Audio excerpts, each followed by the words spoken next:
All right. 5:18, call the special or workshop to order. Can you please do roll call? Here. Here. Here.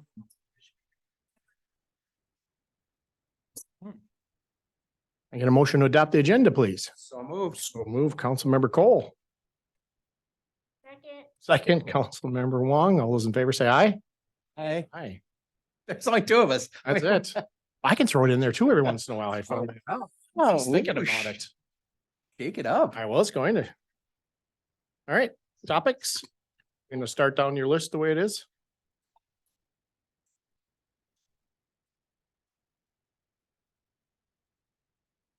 Sure. You'll recall at the meeting of,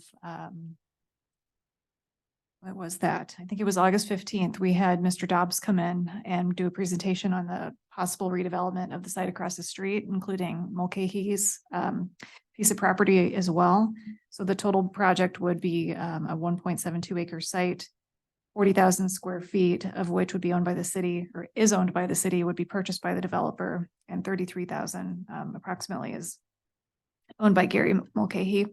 The project would include 28,000 square feet in two buildings to be used primarily as garage condos, but there is potential for other types of uses like a small business, for example. Any easements that are necessary would be retained for existing utilities on the site.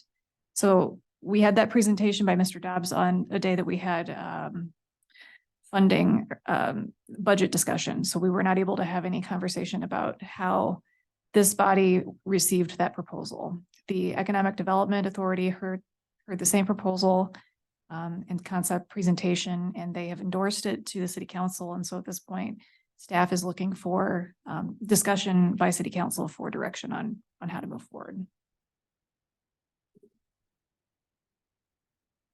Great.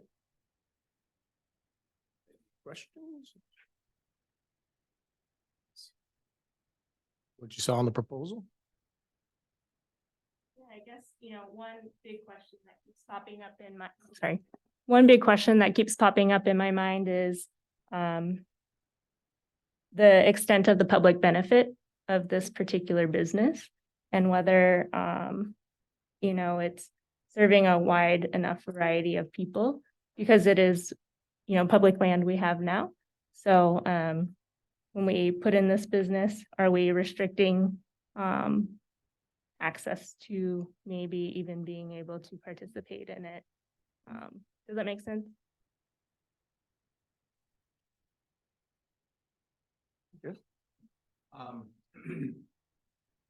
Oh, it's two, by the way. We're having some audio difficulties, so we're sharing microphones. So anybody that's listening online, please bear with us. The last few meetings, we've been having audio issues. Councilmember Cole.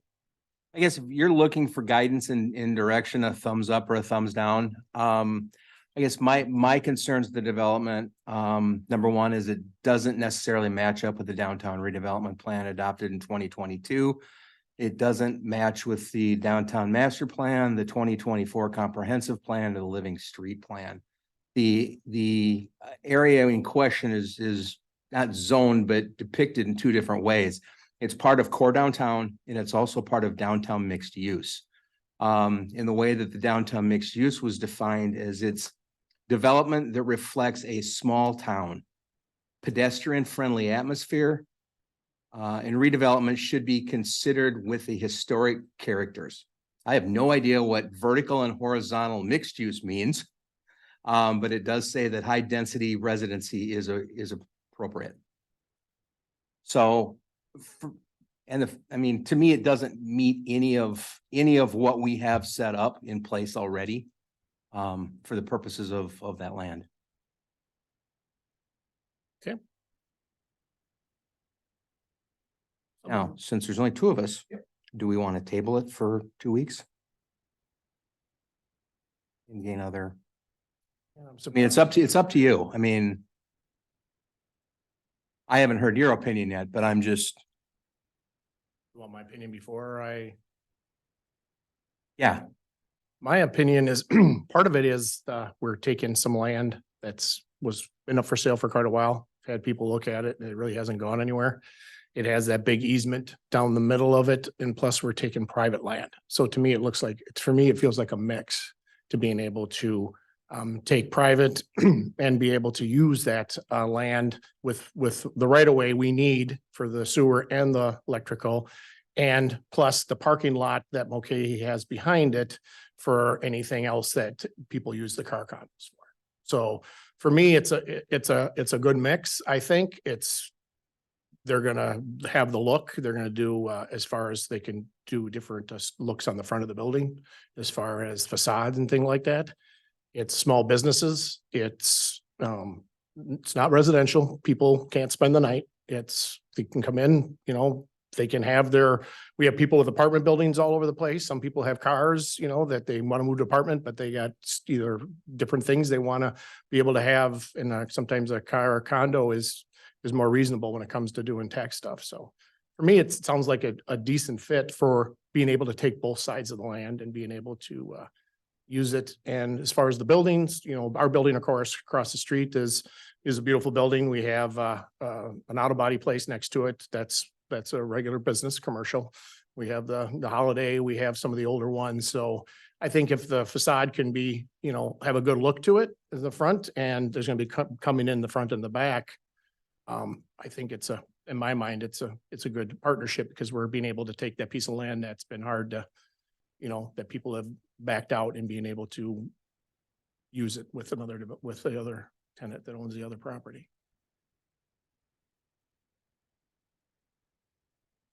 And it takes care of parking issues that we might have, because his lot's right over there as well. That's my thoughts on it. So you're a thumber upper? I'm a thumber upper. Did I get a thumber sideways, or which direction did you go, Lisa? No, I think I'm a thumbs down, just because I do think housing is something that we're gonna be facing, and I think, a different maybe model of mixed use would be appropriate as well, since we've made some changes to our previous development agreement with the Lilly building. So maybe I just think this might be a little bit limiting in terms of commercial opportunities. Because if I understand correctly, that live work is also, there's restrictions around food and that type of business. So I guess that's kind of where my concern is. Also, part for me is, there probably won't be any TIF, because it is already owned by the guy who owns the other part of the land. So it's going to be their money. It's not going to be tax increments probably. So did you thumbs up, thumbs down, thumbs down? Okay, well, we can table it. I'm for that. Like to move to table this item. I'll second. All right, Councilmember Wong, Councilmember Cole, all those in favor say aye. Aye. Harmony, thank you. 3 and 5 isn't, you need a group. Yep. I mean, Yeah, we got a chance to, discuss, so good. Thank you.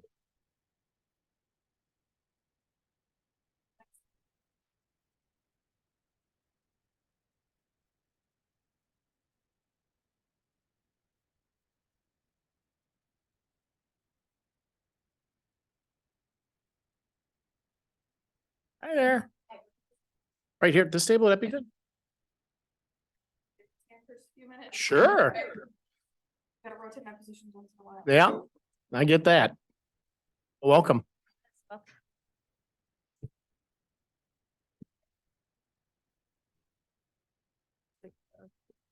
Everybody can hear us kind of, or if we go back and forth, Pardon me?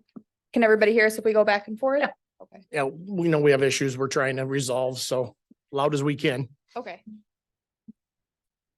So I'm gonna introduce Katie. So Katie, has worked with our North St. Paul Police Department for quite some time, longer than I've been around. I'm right now, obviously with investigations, but I also help with our tobacco and alcohol compliance. Katie's been our partner in that, so she's kind of helping with updating the ordinances, which is what we're here for today. Some big things we're looking at, Katie will kind of go over. You guys want to have some conversations, some amendments, those kinds of things, but we're more the enforcement side. Katie's helping us with the education, that kind of portion of it. So. Okay. Thank you.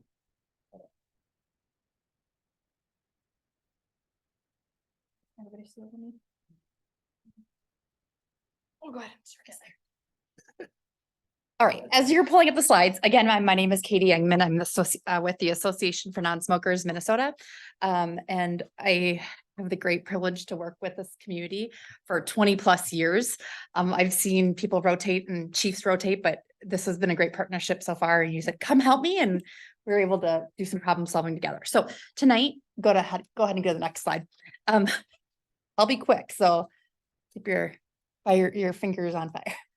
We're going to talk a little bit about the tobacco industry and the targeting and the impact in our community. We're going to talk a little bit about the state and federal updates that have happened that will, we immediately said, okay, this needs to be updated to meet state and federal law, and then some other policy considerations that you may or may not want to consider.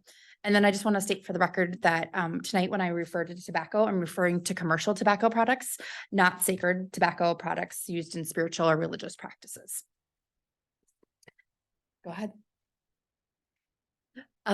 Again, the Association for Non-Smokers Minnesota is a nonprofit dedicated to reducing the human and economic impact of commercial tobacco, nicotine, and other drugs in Minnesota. And our core commitments are to protect people from a lifetime of addiction, and then educate, do research, education, and policy change to reduce health inequities and disparities in relation to tobacco.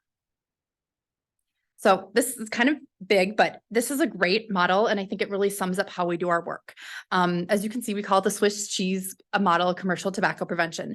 Doing compliance checks is one slice of that cheese. High prices of tobacco is another set of that slice of that cheese. Comprehensive school policies is another set of those that cheese. So all of these policies help eliminate the tobacco industry's influence in our community. Not one slice of cheese solves the whole problem. And so we need all of these pieces to help build this strong community. Go ahead. Okay. Just a reminder, the tobacco industry targeting is alive and well. We kind of feel like we've done this, been there. But when it comes to tobacco industry spending, they spend about $1 million per hour marketing their products. So it is live and well. We see it. Our kids are seeing it more than ever. We are not the audience. Unfortunately, our kids are. So just a couple of reminders there. And ahead. This is hard to see. Again, in Minnesota, 1 in 7 11th graders use e-cigarettes.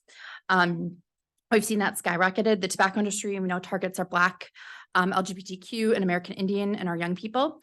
And then, according to doctors and health experts, this all sets our kids up for a lifetime addiction, which we all pay for.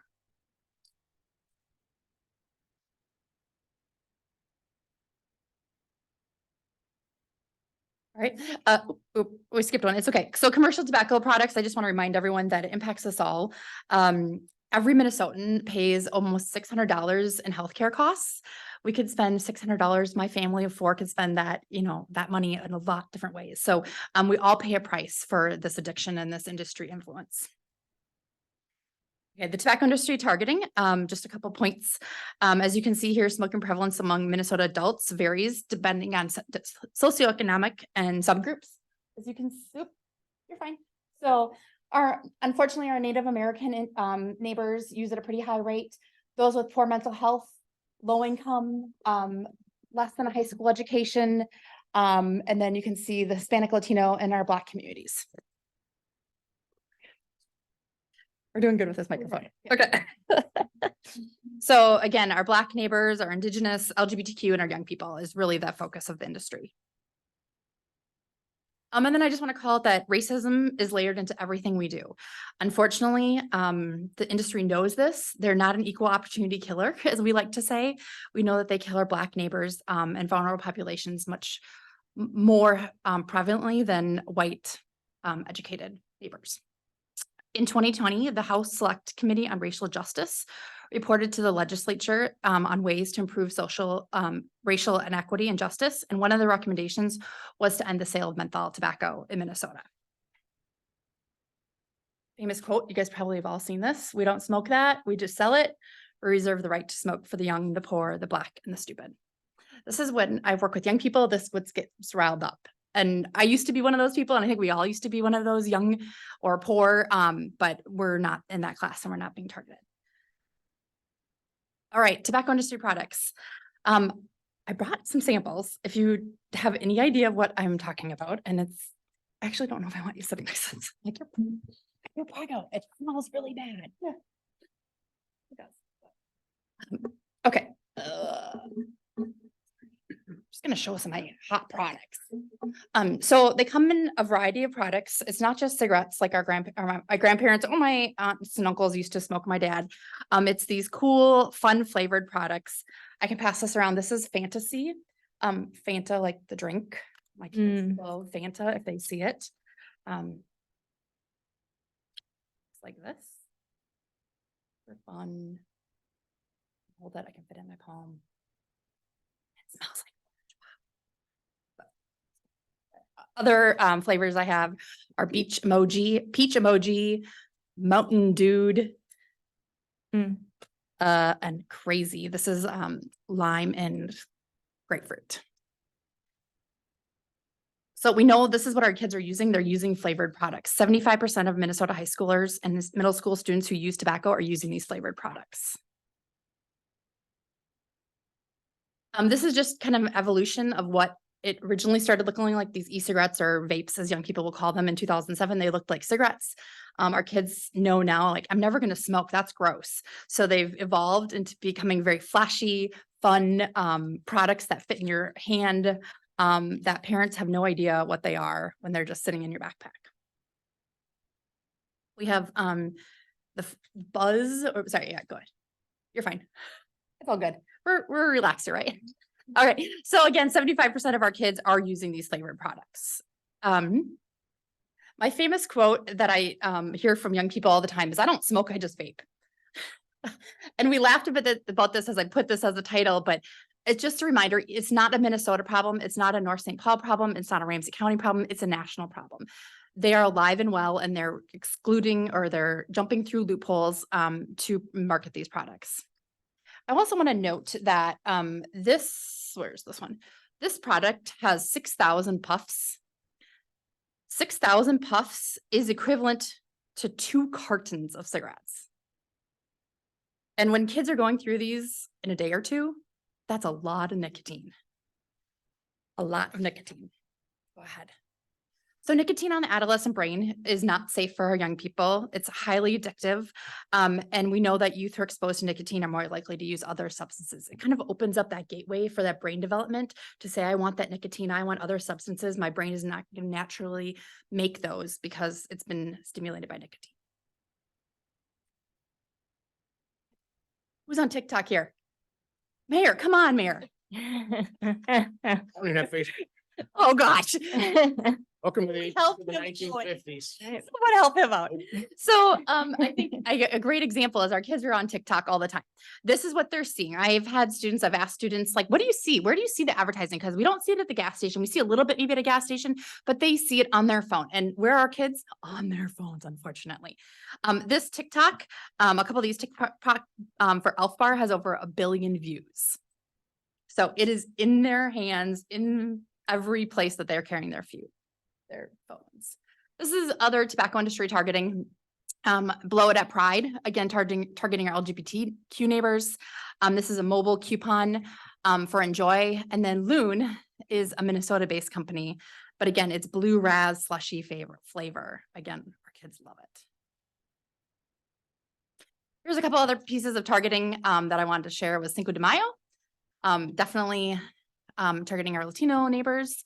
And then Vikings. It's game day. Get your purple Blizz Loon. So I don't want to leave out, I've talked a lot about all these other flavors, but I don't want to leave off menthol. We know that menthol increases nicotine absorption, leading to greater dependence. So you're hooked and it's harder to quit when you're using menthol. We know that high school smokers who use menthol are more likely to wake up with cravings and to become more addicted. We also know that African Americans use menthol more than any other racial group, and this is no accident. In the 1950s, the tobacco industry, the story goes, the tobacco industry had menthol. They didn't really know what to do with it. Doctors were recommending it. They thought it would be a really great product to market towards women. well, women really didn't want the heaviness of it. And so they decided we need, let's target the African-American community. So as you can see from the slide, menthol use skyrocketed. It is not part of the community. It is not part of the culture. I have a colleague who tells great stories of he remembers them handing out free packs of cigarettes on his corner growing up in New York. And that's how his brother and his parents got addicted, was they're handing out free menthols. So we also know that there's a lot of research about tobacco industry targeting. And there's just piles and piles of research about how they've targeted and really impacted our neighbors and our families. There's a couple ads. Do you remember this 1975 ad? Mayor, Newport's. you remember Newport's? It was an Alpine menthol smoker, so yeah. There you go. Yeah. So 1975 to 2015, not much different. Very similar. Go ahead. Except they got more friendly. Mobile coupons that pop up on your phone.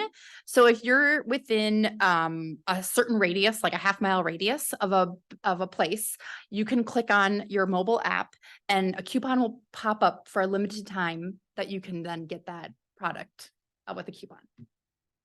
Pretty good, huh? Pretty good for marketing. Old as new. My dad used to take the thing out of the pack and put it in a box, and then you could cash it in for prizes back in the 60s and 70s. Absolutely. So Yep. same thing, just like you said, recycle. Yep. All right. So tonight we're going to talk a little bit about commercial control or commercial tobacco control best practices. We talked about accessibility with tobacco compliance checks in the police department, and we talked about a little bit about the appeal. But we know that these are two best practices that help reduce youth initiation rates and help people quit. So if you haven't gotten anything from me, but I usually do it about in January, I send out a report on kind of what your tobacco compliance checks look like for the last year. So I coordinate the young people, I train retailers, and then I work with law enforcement or city licensing to actually do the compliance check. So you call and say, hey, we need to do our compliance checks. Can you get me 2 students? And I say, yep, you got them. And then I also send a note to the retailers who pass, saying congratulations, keep up the good work. So that's kind of how this partnership works. So our goal is to try to take some of that, trying to find the students, educating retailers off of your plate so you can just do the law enforcement piece of it. So we've been doing that for about 20 years. Go ahead. This is what that chart looked like in January. Carrie, would you pull it up at all, just like the slideshow version? Up, closer up, to the slideshow, right?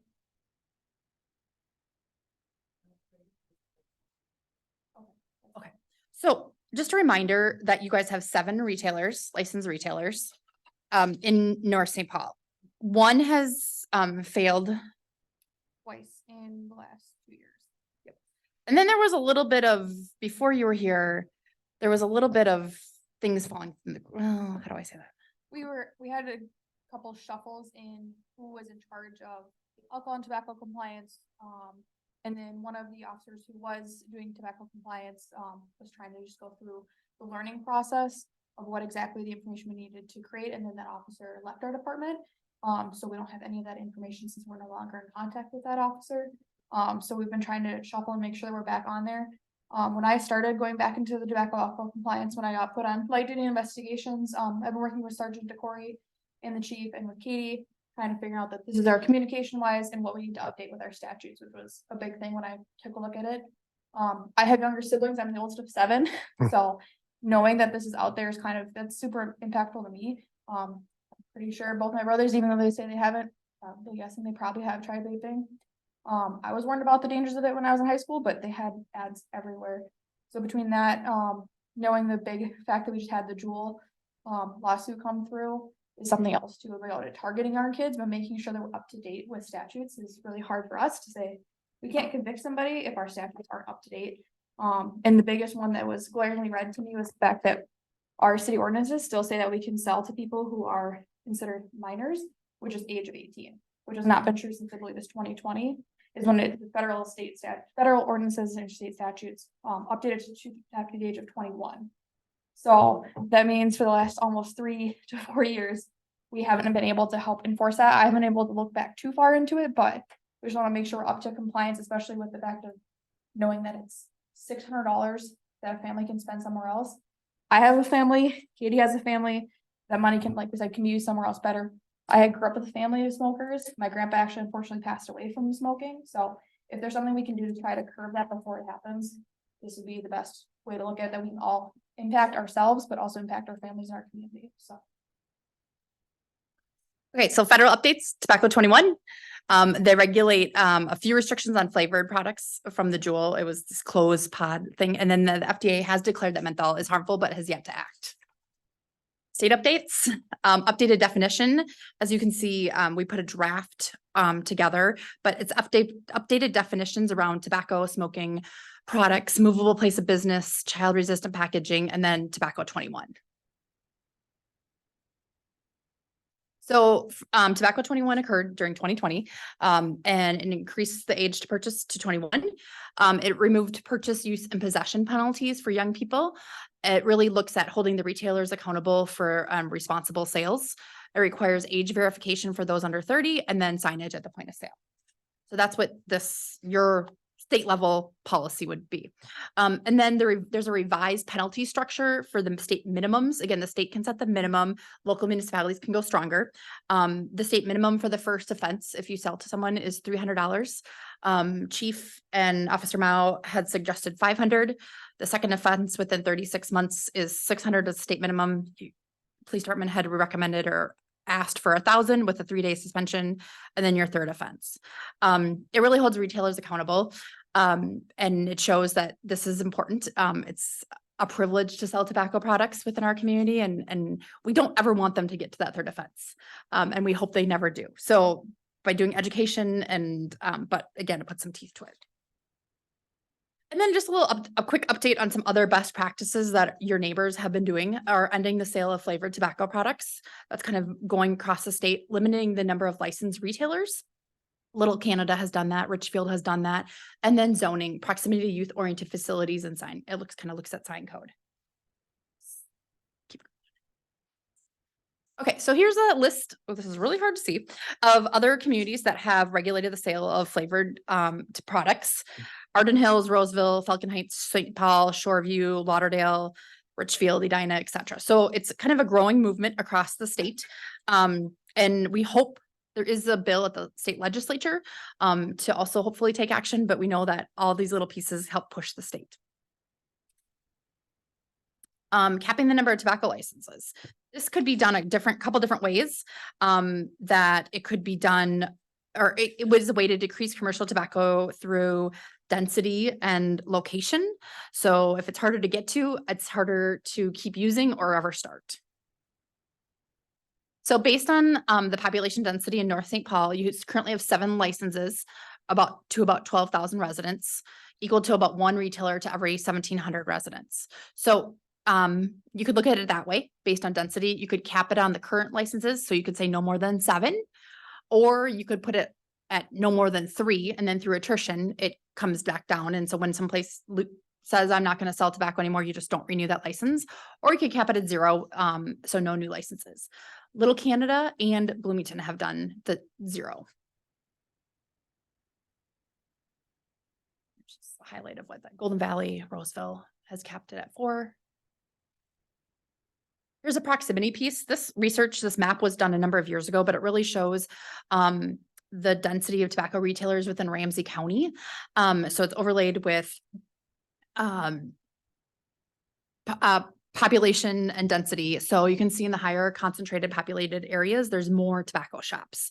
So the light yellow is low population. If you look at North Oaks, I look at, they only have 3, but if you look towards the Midway or University Avenue in St. Paul, it looks highly densely populated and a lot of tobacco shops. So just closing, addressing commercial tobacco locally is really a great leadership opportunity for your council. We know that when Minnesota cities lead, the state usually follows with Tobacco 21, Clean Indoor Air. Federal regulators move slowly. They've been sued for their inaction and could be involved with years of litigation. Flavors, we know that people are using flavors. If we can just cut the flavors out, I bet all of my kids that I work with would say I would probably never be using. And then capping, we talked about density, easier to help prevent the start and those quit, and then that proximity piece. So in closing, here's my layer prevention model. You can use this for a variety of things. I'm open to questions. We did work with Public Health Law Center to draft an ordinance that I think is in your packet. Yep, with comments on there. There's some, it said that this is state law, federal law updates that you would consider. And then there's some that say you can go above and beyond. So. Do you have any questions on any other product? I have a whole jar of stuff here. I've got pineapple lemonade. Oh, here's these. There's this just. Got sour apple, puff bar, cool mint. Yes. Have you guys seen a litter for any of these? What? The litter. Mm-hmm. So these products are considered hazardous waste and they actually need to go to the Ramsey County hazardous waste site. But we see them. In the trash on the side of the street. Sure. Take 'em. Because nobody thinks about it. There's basically little batteries that are inside of them. And the other thing that when I was in school that we learned about, I don't know if are you guys able to hear me? Yep. Something that I learned about when I was in school, so not even that Katie had brought up back to my attention, but was when we would buy, you get the cheaper stuff because that's what the high school kids can get. You ordered online, black market, whatever else. You'd actually get super cheap juices. And what they would do is they would have little shards of metal in them, but you get what's called popcorn lung. And it would scar the inside of your lung because you're getting tiny shards of metal inside of your lungs, which is kids like this, like she said, they don't smoke, they vape. It's still smoking. So it's something to think about, something that kids don't think about until you show them the pictures and then they're like, oh, that's disgusting. That could be what's inside of you if you don't take care of yourself and don't quit that. And again, with targeting with the different flavors and stuff, they have no idea. And the amount of nicotine that's in there is 2 cartons a day is a lot, especially for smaller people like myself. We all know I'm not very tall. You think about that inside of a 14-year-old's brain, they're still working on developing 2 cartons a day, even if they're a grown adult, is quite a bit. So is that in the Red Bull they're drinking and everything else?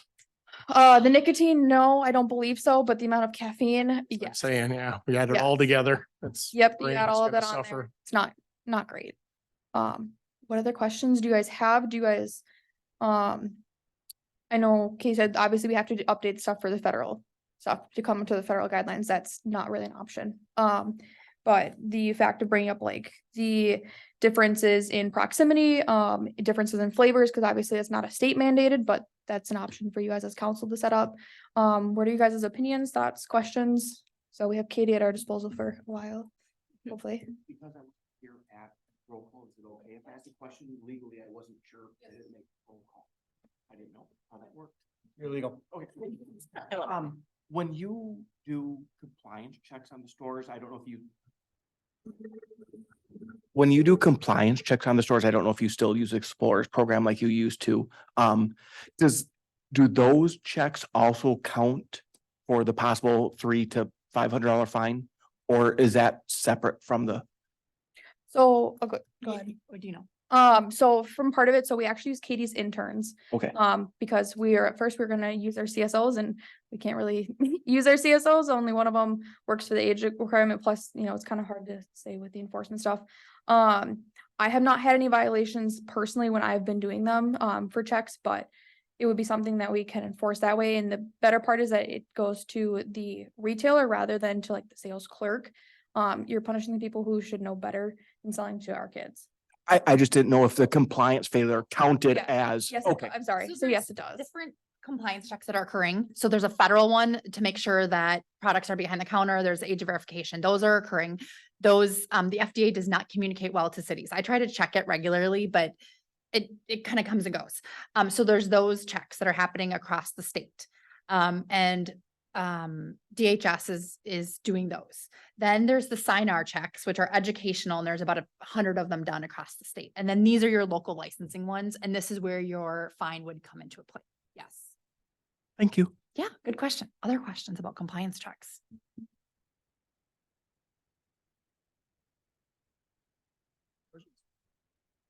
Any things about the flavor or anything else that they were bringing up?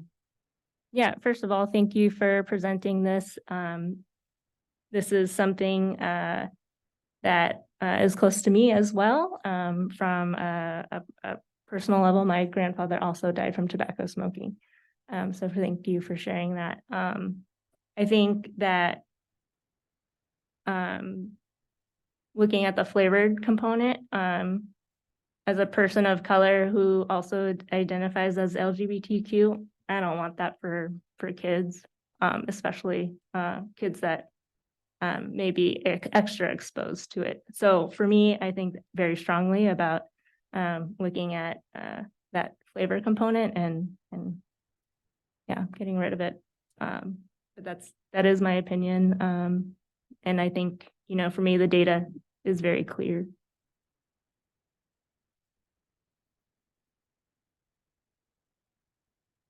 Anything else? Jim? No, thank you again. This is awesome information. If we've heard it before and heard, 10 times, it needs to be heard. So thank you. Question I have is what's the action for, thank you. What's the action for tonight? Are we looking to make a recommendation that we move forward with all the changes that have been made? Or is it just from a presentation standpoint? I haven't read all the red lines. I've just looked, some of the big ones pop out. 18 should be 21. Mhm. Get it? Duh. I mean, some of the big ones are there that bring federal into city. Yep. So what direction are we looking for tonight? I think what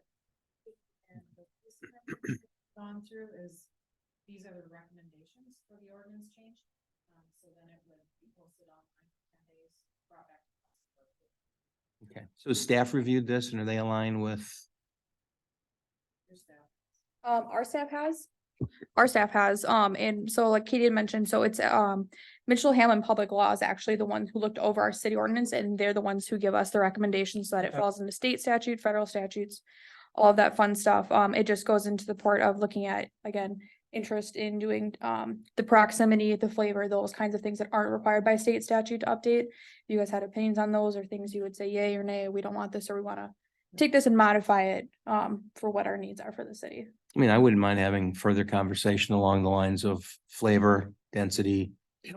That's not what's being asked in this document, but Mhm. that's for another, and I would certainly entertain additional conversation around that. And those other cities already went through this. It sounds like Little Canada and all that were a little. Little So, Canada, yeah. Roseville. I would say, Southern like, Heights. are you guys on board? Like, just break down to 4 steps. Are you on That's board one, for yep. state and federal updates? Yes. Yeah. Yes. Absolutely. Yeah. Okay. Are you on board for furthering conversation around density and proximity to youth oriented facilities? Yes. All right.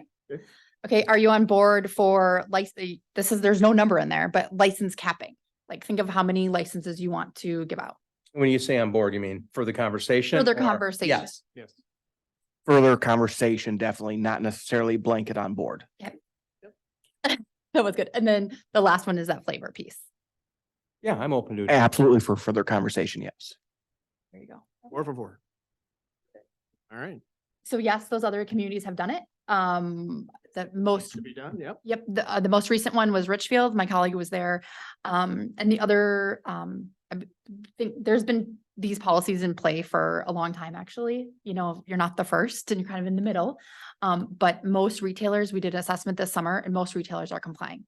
So it's pretty good. And, they say, oh, we can't sell till the city, and so there's a really good compliance rate of just voluntary compliance. So. I think what we could do is bring it back to agenda item to the next council meeting. And further discussion can be had, and then bring it back once that's approved, for ordinance finalization. And put it on the consent agenda. Yep, and then 30 days. Sounds like a plan to me. Yeah.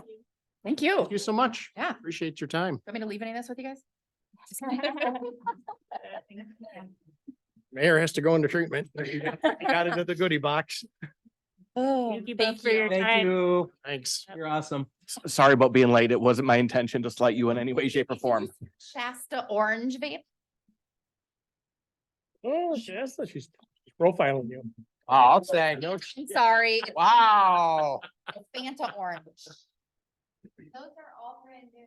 Oh, Yes, she just got these. So you could have. Stopped smoking about 25 years ago, and if they made mistakes, they were never starting tomorrow. It is so true. That addiction is like, but I just look at your grape and I'm like, oh yeah, totally. Yep. Thank you all. Thank you. Thank you Appreciate it. for Being fun and Rachel and Thank you. all your good work. Thank you. Appreciate your time, both of you. Thanks. All right. Jack, did you bring a box? Yeah, you got show and tell here, bud?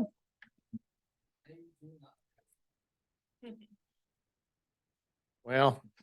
Sorry, I know I promised, White Cap.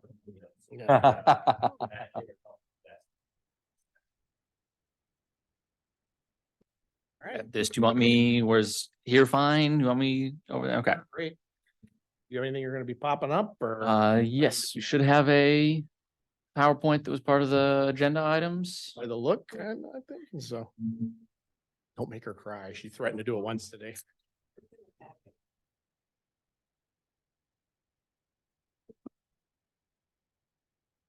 Starts on page 51 of the packet.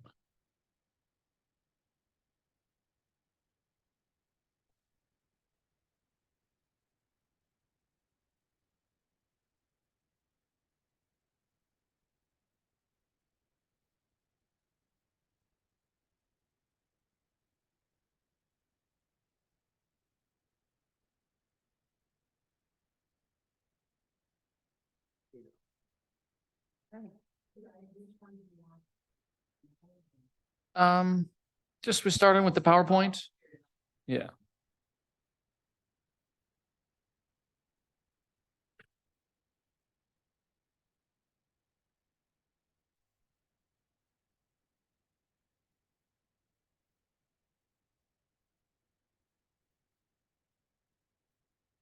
Thank you, Carrie. All right. I don't know if there's a better way to get the, there we go. Full slide in there. Perfect. All right. So I am here to talk about cannabis legalization, specifically with an eye towards sort of what the role, cities and local governments have. It's going to kind of be an overview. Get to the next slide.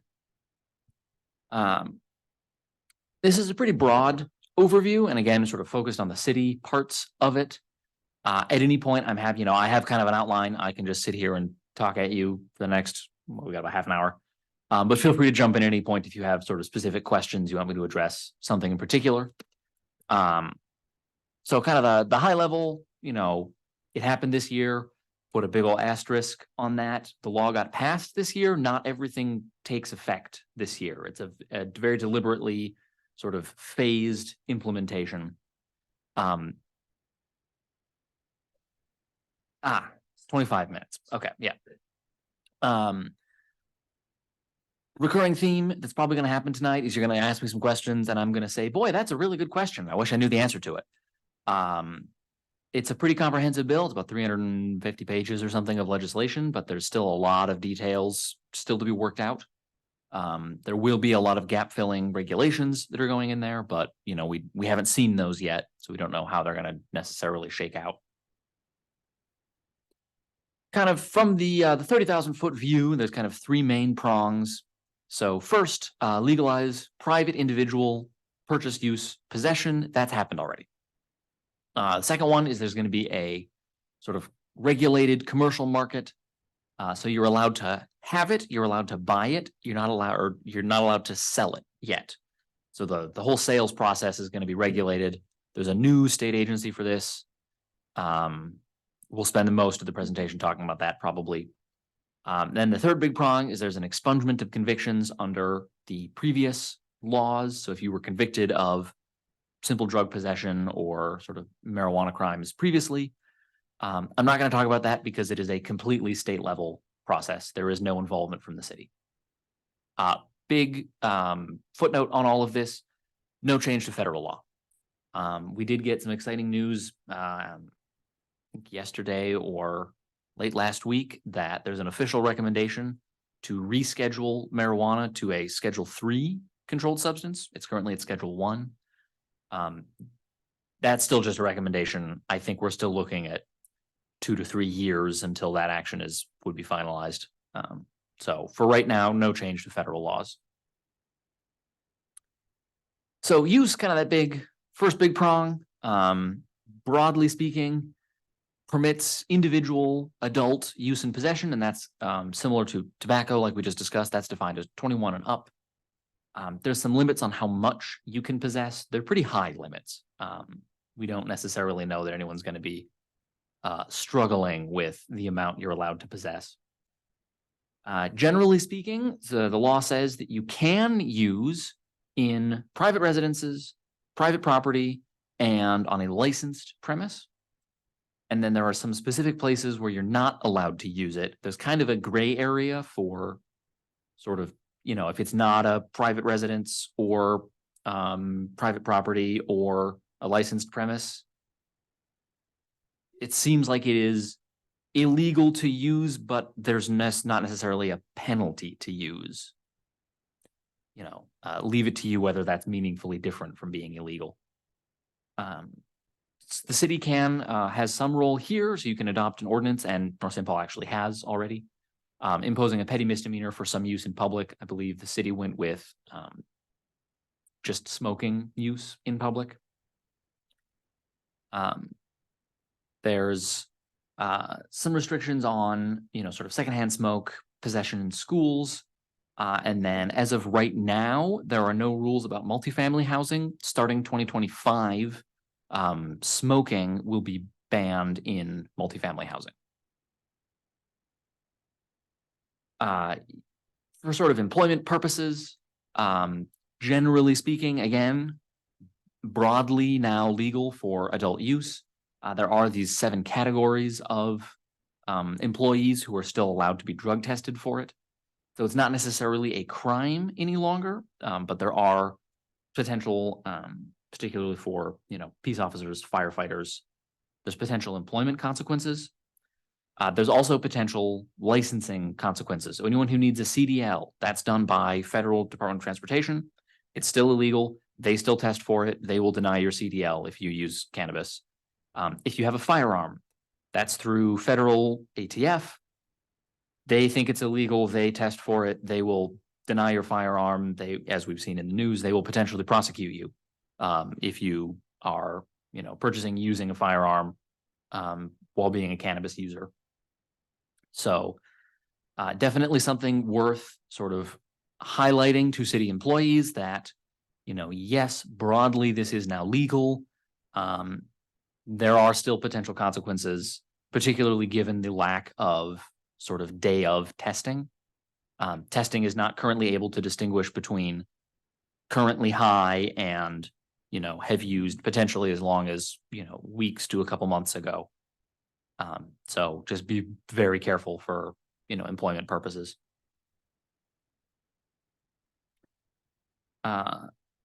So as far as, again, I mentioned we're going to spend most of our time on sort of regulatory part. So there's a new agency, the Office of Cannabis Management, or OCM. You'll hear me talk a lot about OCM in this presentation. They have a lot of different roles.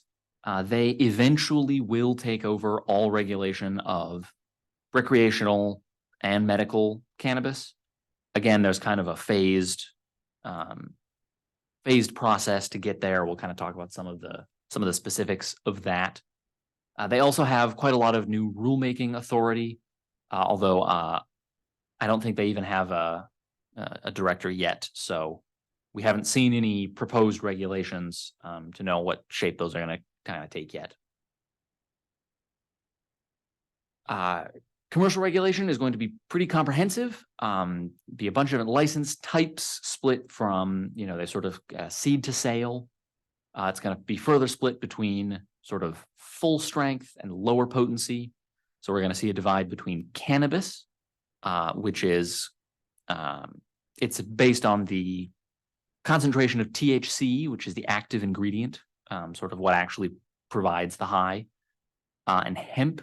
Hemp plants are defined as below 0.3% THC, and that's currently legal. Hemp has been legal to grow in Minnesota since 2014 or 2015. So there's no necessarily changes on the hemp. That's where all the currently legal gummies, all the seltzers and things, those are all hemp products. Commercial regulation is also going to be almost entirely at the state level. All of these licenses are going to be state licenses. They will be issued and administered by OCM at the state. Again, we'll talk about there's some specific rules for cities that we'll get to kind of at the end of this. Retail sales is kind of the big one that gets a lot of attention. So this is for cannabis specifically. They're going to be separate businesses, dispensaries, think like a liquor store. There are very restrictive licensing conditions. There's a very restrictive list of types of products that dispensaries will be able to sell. They will be able to sell basically cannabis and paraphernalia and magazines and like bags to carry it home with. So you cannot sell cannabis and alcohol in the same place. Pretty hefty restrictions on selling cannabis and food in the same place. These are going to be sort of, one stop, single product type of businesses. There will be a limited number of licenses. We'll get into how that gets calculated later. Part of this is the state has also added an equity score. So it will be a scored license application. Part of it is applicants from underrepresented backgrounds, underrepresented communities, those sorts of things. Again, a lot of this is, we know they're going to do something about it, but we don't know exactly how it's going to work yet. So the current products, like I mentioned, the seltzers, the gummies, the stuff that's currently legal, that's going to remain legal without change for now. It will eventually be governed by its own set of state licenses. That's probably going to start around March 2025, is sort of a date that a lot of things are changing over. And again, this will be sort of manufacturer, distribution, retail, separate kinds of licenses. Until we get there right now, sort of as of before all these new laws got passed, regulation was done by Minnesota Department of Health. Department of Health is going to continue doing this regulation until the handoff in 2025. They will have to register. Anyone who's selling these products will have to register with the state by October 1st of this year. And then MDH has already hired, I forget the exact number of employees, I think 16 or 18 inspectors to start doing compliance checks on these businesses. So there's been some compliance issues since they were legalized in 2022, but there's sort of a standing up that inspection process over the next year or so. But in terms of where these are going to be sold, this is a much less restrictive, it's restricted and it has to come from hemp, and you're limited to 5 milligrams per dose, 50 milligrams per package, or if it's a seltzer or beverage, it's 10 milligrams per package. So fairly low dosage. But as long as you're meeting those requirements, you can sell it pretty much anywhere, as long as it's, generally comports with your business. And there also will be some on-premise consumption endorsements that will be available for that. So there will be continued to be bars can sell it, breweries can sell it, that sort of thing. So like I said, kind of at the beginning, largely state process, pretty much completely preempted at the local level, specifically calls out you cannot ban use, possession, transportation, distribution at the city level, and cannot prohibit any business from operating if it has a valid state license through OCM. So given that, kind of what's left, there are some things, so zoning. The city will have a role in reviewing applications from OCM. So you'll have to demonstrate compliance with what city code there is. There is a local registration. I'll talk about that process in a minute here. And then the city also has a role in enforcement and compliance of all of these sort of various procedures. So zoning, cannabis businesses are another type of business. They're subject to general zoning regulations that apply to sort of any type of business. So a retail, cannabis retail is a type of retail business. So they can't open in a single family residential. Cannabis cultivation is an agricultural business, so they're only going to be allowed in agricultural zones, that sort of thing. just sort of as a note, they are subject to zoning ordinances, but you're not allowed to ban it. So there has to be sort of at least one zoning category where they are allowed to be. There are some specific zoning requirements that the state statute says you're allowed to impose as a city. So that's reasonable restrictions on the time, place, and manner of the operation of a cannabis business. It's not entirely clear what that means. Again, coming back to my theme, time, place, and manner is a legal term of art that comes from First Amendment speech regulations. How that's going to apply to sort of commercial operations of a business remains to be seen. A couple of specific things they do mention.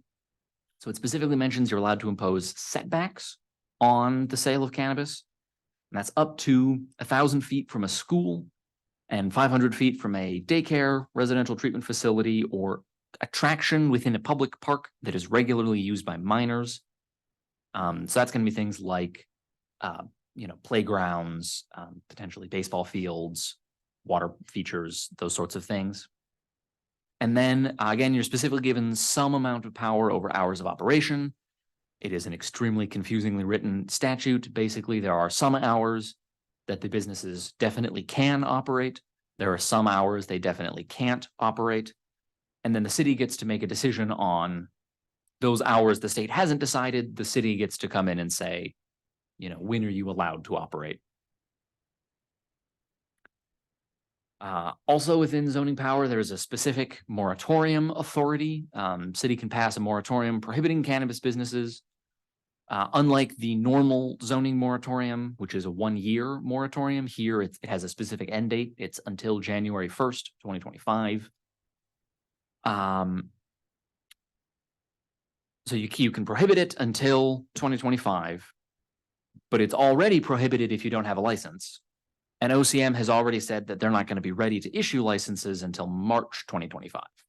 So currently, we don't necessarily see any need to impose a moratorium. We have seen some, frankly, in my opinion, boundless optimism from the cannabis industry that thinks that a new state agency is going to be founded and finish rulemaking ahead of schedule.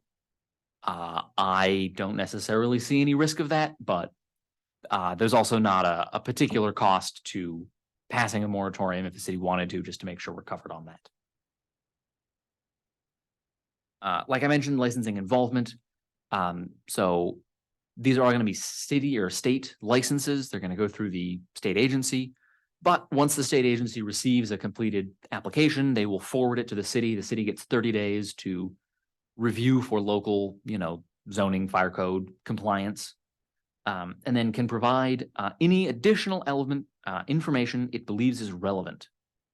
So if there is a particular applicant that the city knows, hey, this person has just had a lot of compliance problems before.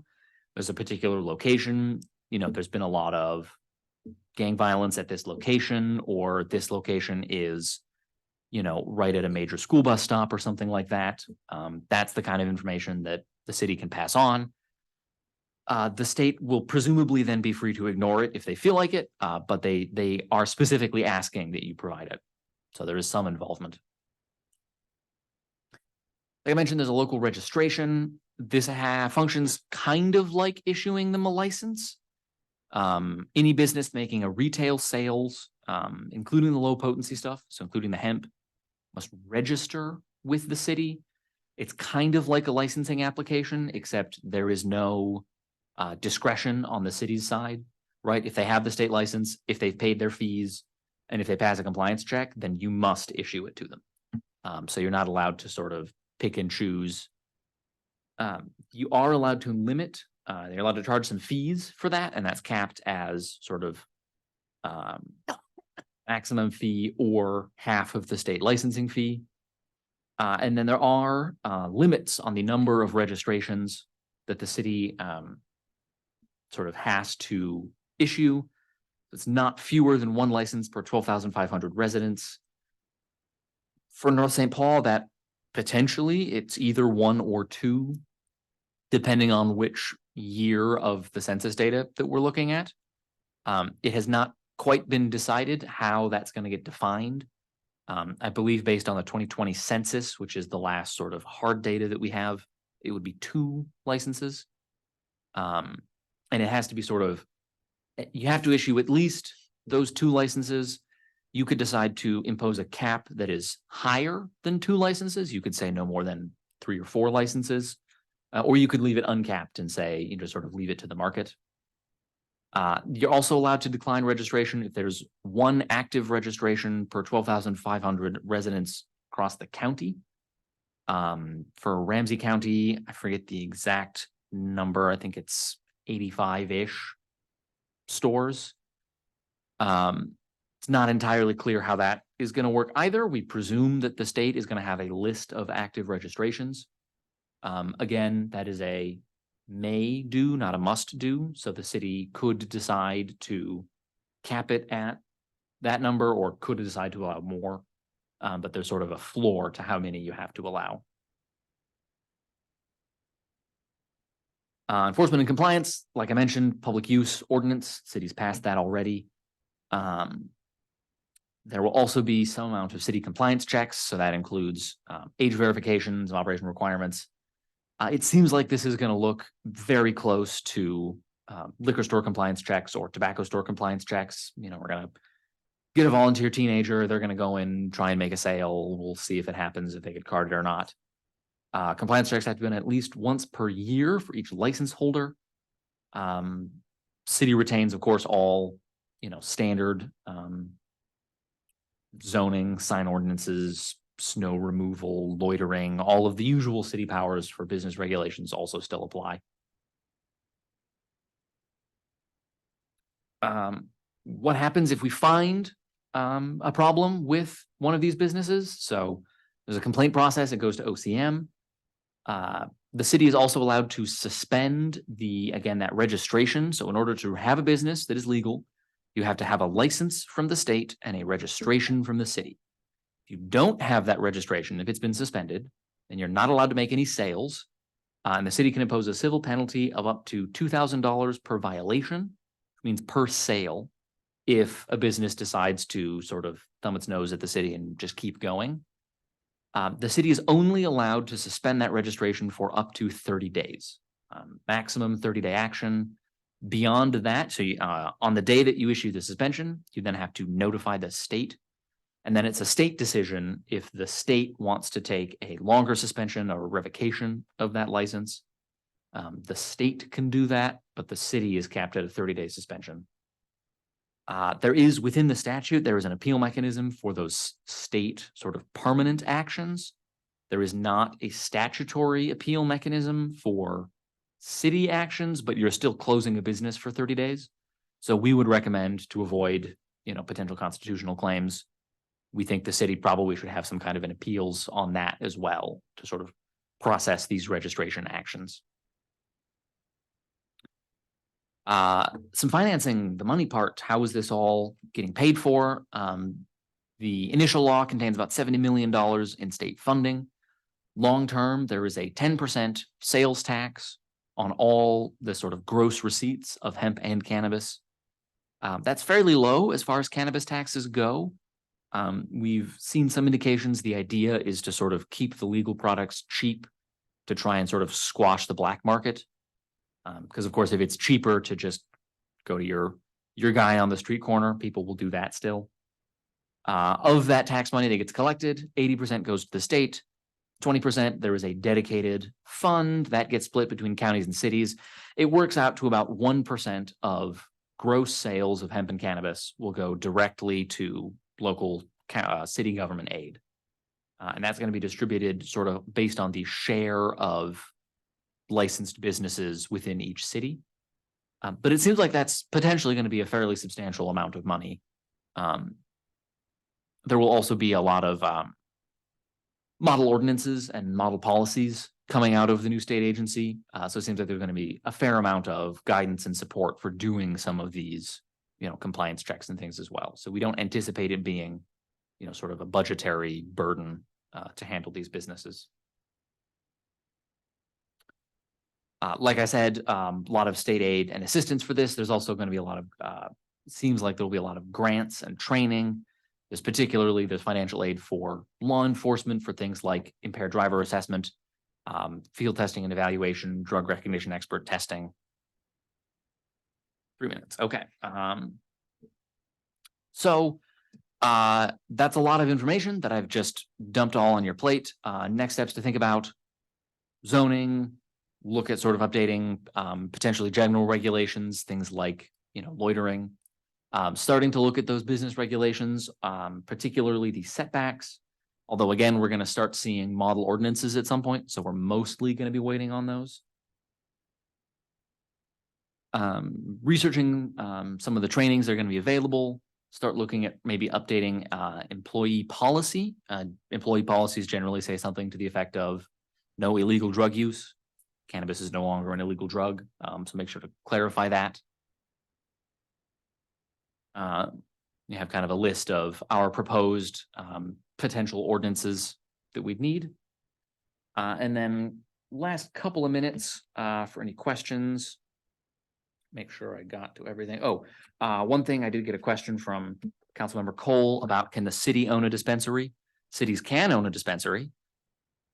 That's what the law says. The law says cities can own a dispensary. That's all the information we get. There's going to be a lot of sort of practical problems with that in terms of payment processing, right? Banks are subject to federal regulations. It's illegal at a federal level. Insurance, the League of Minnesota Cities offers liquor store insurance for municipal liquor stores. That will not cover cannabis. So the league is working on getting some kind of update on that. There are potentially, if the city really wants to examine it, we have been reached out to by some sort of larger cannabis businesses from other states who are looking to be a sort of a hired manager or partner for a municipal store. So that's a potential option as well. But a lot of uncertainty. Are there any particular other questions to address? Do private businesses have the right to say no? If I own a strip mall, can I say, no, I do not? Yes, yep. So, question is use in a private business, and that is still up to the property owner. They are allowed to set property rules for their own property. So strip mall or restaurant patio, that decision is going to be up to the business owner. Of whether a business comes in or not. Oh, whether the business comes in. Well, maybe that would be a leasing decision for like a strip mall. So there's nothing that requires them to approve it. Yeah, so one of my questions, Jack, that I sent to you referred to around a timeline. And nothing can really take place until 1/1/25. But if we want to do zoning, when should the city start to move?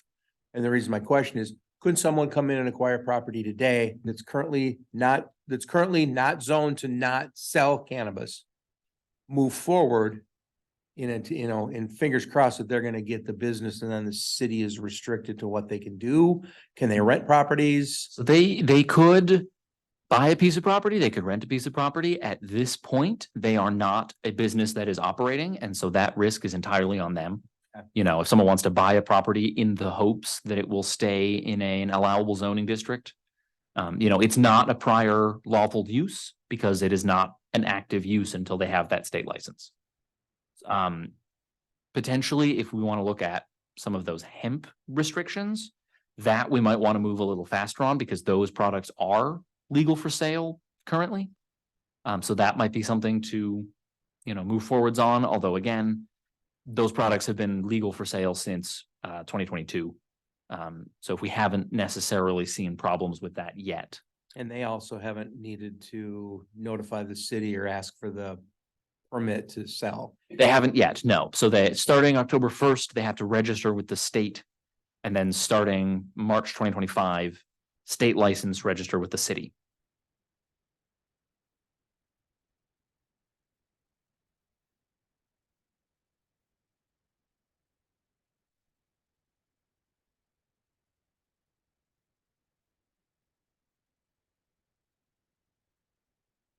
Okay, well, Yeah, thank you very much for having me, and you all have my contact information. If you have any sort of specific questions, I'm sure you will continue to hear from me. And feel free to reach out if you have any particular questions that come up.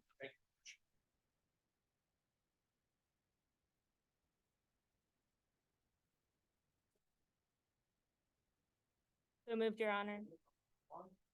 Second. Aye.